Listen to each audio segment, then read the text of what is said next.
Elliotte Friedman's recent 31 Thoughts goes over just who we might be able to see making a trade in the next few days.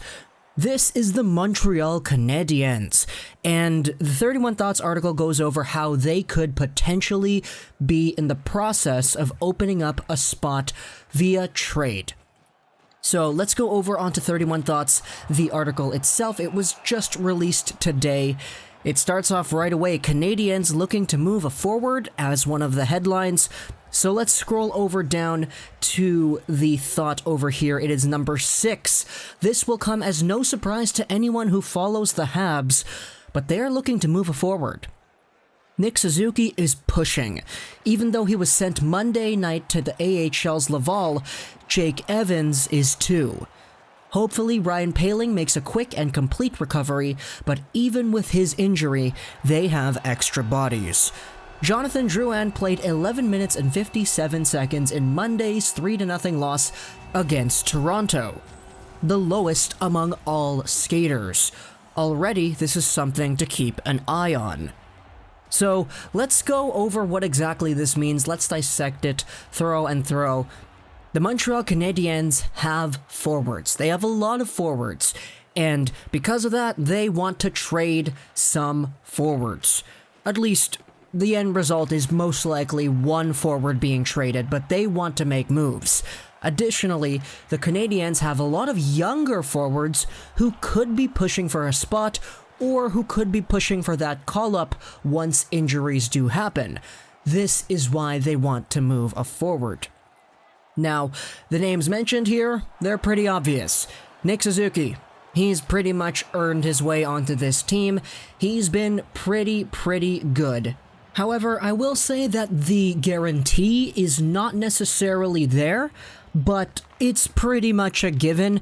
If you were given the choice on whether or not you would have Suzuki there, I think the majority of people watching the team and the majority of the people managing the team would say, yeah. Right? Yeah. As for Ryan Poehling, he was a guy that probably should have been on this team. He should have. He just got a concussion, which is terrible, but before that, he was really good. He looked super solid out there. Such a mature two-way game that he played with offensive flashes to boot. He had some really good showings of offensive prowess and some really good highlights, but ultimately his concussion sidelined him. Once he finishes up and he becomes healthy, he might get sent to Laval for a little bit of a conditioning stint, but in my opinion, Poehling is an NHL player. He's an NHL forward, and I think he's in that spot within like 2 weeks of him coming back. Now, as for Jake Evans, he's a guy that's a little bit older. Drafted in 2014, Evans is a player that wasn't really supposed to be as good as he is now. A full 4 years in the NCAA and a great Laval Rockets season last year puts Evans at a really good spot at being a mature hockey player who knows what to do. He had some really good goals, some clutch goals in the preseason, and he played a really safe, responsible game, so it's no surprise to me that he's being mentioned in this discussion of Montreal Canadiens prospects who could find themselves onto the team throughout the year. So these three are the guys that are forcing the Canadiens most likely into wanting to make a trade to get rid of some of the other forwards they already have because these three are just so darn good. Friedman talks about Jonathan Drouin, though, and that's a little bit of an interesting perspective. Again, he talks about how Drouin didn't play all too much last night against the Leafs and how literally every other skater had more ice time than Drouin.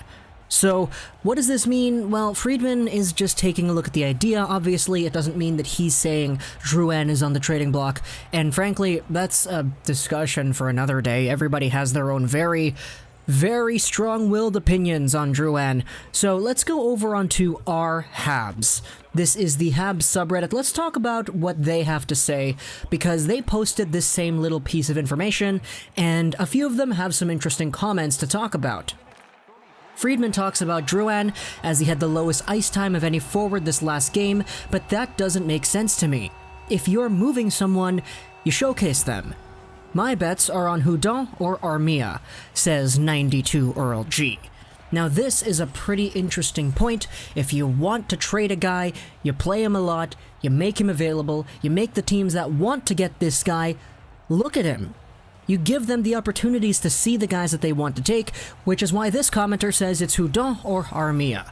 However, the reply after goes over why this perspective is kind of flawed, and it talks about how the Leafs team last night was pretty weak. And because it's a pretty weak team, because you're playing a team that's not up to par with the traditional NHL quality, you're not going to play your verified NHL forwards all too much, because there's no real benefit to playing them all too much. You're going to play the smaller guys, you're going to play the younger guys, you're going to play the more inexperienced guys, because they're going to have the opportunity to mesh with a team that's not as good. Right? That's a perspective that was also brought up as well. And the idea behind that is that just because Drouin didn't play all too much doesn't mean he's not on the trading block. Obviously, there are different perspectives too. Another comment here says, I'd imagine it's Byron who might be getting out. And there are a whole bunch of other different perspectives, but overall, there are a lot of Habs forwards, there are a lot of players, and there are a lot of opportunities for trades here. Now, this does not mean, in my opinion, that we're gonna go out and get Laine getting sent over to Montreal. That would contradict this entire thought if they get a forward back in exchange for something. And sure, Laine is good when he's good. He's not always good, but traditionally he's pretty good. I think Laine is just not gonna come to Montreal. That's not happening. But Suzuki, Poehling, Evans, they are. Eventually, they will make their way onto this team, and whether it's Hudon or Armia or Byron or whoever, somebody is going to get moved out. Somebody is going to get out of that spot so that everything can shift up one lever. Suzuki's making the team. I'm pretty sure he's there. Poehling, by the time he's back, he's on the team. And when somebody gets injured, Jake Evans is going to be on the team too. This is a healthy young squad, and you're opening up room to bring those guys in. We saw them do this earlier. Andrew Shaw, Delorier, these players got traded because they didn't have the room. And now we're back in this position again where the Canadiens have too many NHL quality forwards, and they need to make a trade. And this is honestly where things kind of divulge a little bit, because once you talk about players like this, you think, okay, who's gonna take them? Who needs forwards? Well, most people would have said that the Hurricanes wanted forwards. And the Stars, they kind of want forwards, right?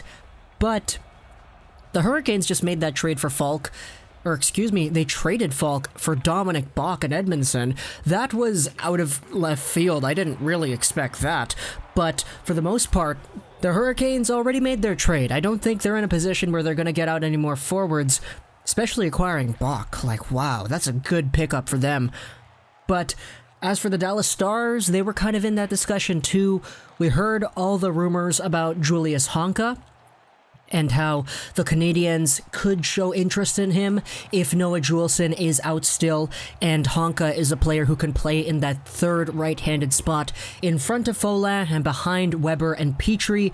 That's an idea that you can entertain as well, but for the most part, I don't necessarily know how big the market is at the moment for borderline tweener, bottom six, middle six NHL forwards. You could scour the league for teams, you could probably do that, but I'm not necessarily too sure. But one thing's for certain is that the Montreal Canadiens' younger forward core of younger guys, of prospects, of AHLers, it's darn good. It's really, really darn good, and it's so good to the point where we have the ability to say, yeah, we have these other NHL forwards who are expendable, and I think that's a great problem to have. Is it even really a problem? It's probably a problem, right? Because we don't have the room to keep the necessary guys in the spots that we want to keep them in, but oh boy, just wait till Cole Caulfield comes in. That's when everything will go and just turn itself upside down. But for now, the Canadiens are looking to make a move. We'll see what happens in the near future.